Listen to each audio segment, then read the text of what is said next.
Assalamualaikum warahmatullahi wabarakatuh. Kembali lagi bersama saya Epika Lestari SPD, calon guru penggerak angkatan 10 Kabupaten Indragiri Hulu Riau.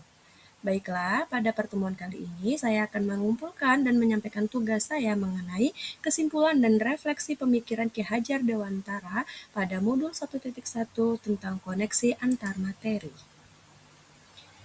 Ada banyak anggapan yang saya yakini sebelum mempelajari modul ini, antara lain memandang anak-anak sebagai gelas dan kertas kosong. Untuk diketahui bahwa saya adalah seorang guru biologi, nah biologi termasuk ke dalam pelajaran yang sulit bagi siswa. Atas dasar ini, saya meyakini bahwa siswa pasti susah untuk memahami pelajaran biologi. Akibatnya nih, saya sering memperlakukan siswa sebagai gelas kosong. Dan saya perlu mengisinya dengan pengetahuan yang saya miliki dan menjadikan diri sebagai satu-satunya sumber belajar. Bila gelas itu sudah penuh dan dengan pengetahuan, maka itu akan dianggap sebagai sebuah keberhasilan. Nah, yang kedua, memandang semua anak itu sama.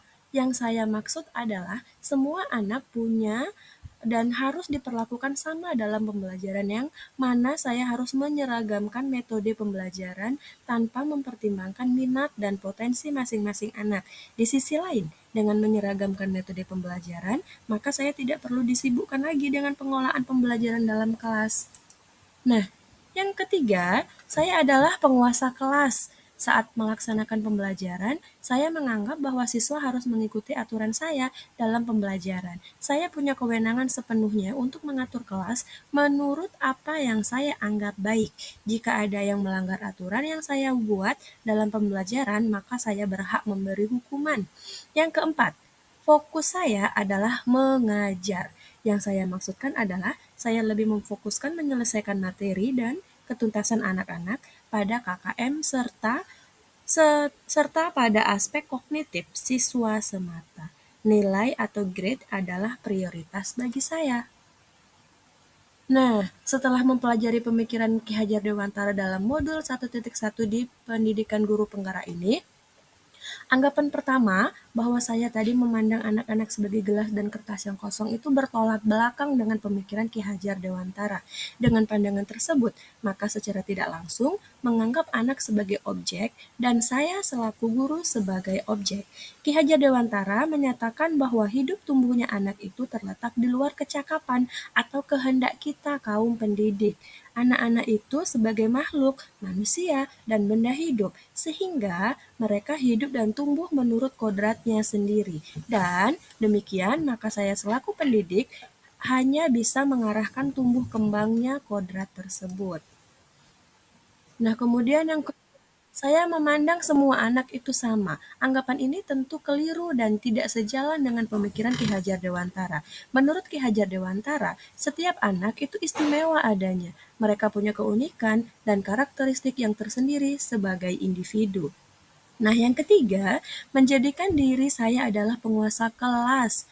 Hal ini tentu kontras dengan pandangan Ki Hajar Dewantara yang harus berhamba pada anak. Berhamba pada anak berarti menaruh rasa hormat dan siap melayani kebutuhan anak dalam pembelajaran. Nah, yang keempat nih, fokus saya adalah mengajar. Memang benar bahwa tugas guru adalah mengajar, namun menurut Ki Hajar Dewantara itu belum lengkap. Tugas saya selain mengajar adalah mendidik.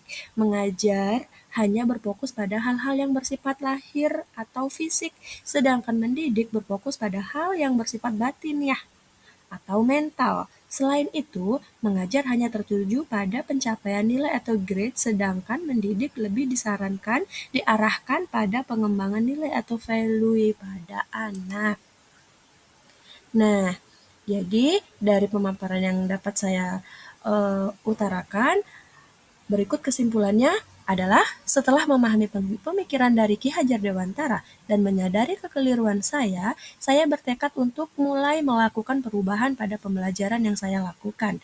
Saya akan memberi ruang dan kebebasan pada anak-anak didik saya untuk menggali potensi mereka menurut kodratnya masing-masing. Selain itu nih, pembelajaran yang selama ini menjadikan saya sebagai subjek akan saya benahi menjadi pembelajaran yang berpusat pada siswa. Ya, saya tahu bahwa membuat perubahan tidak seperti membalikkan telapak tangan, namun tidak ada salahnya untuk memulai berubah dari sekarang. Saya juga berharap sekaligus bertekad untuk menjadi seorang guru yang menjiwai semangat ing ngarsa sung tulodo, ing madya mangun karso dan tut wuri handayani.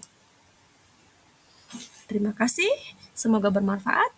Salam guru penggerak. Wabillahi taufiq wal hidayah. Wassalamualaikum warahmatullahi wabarakatuh.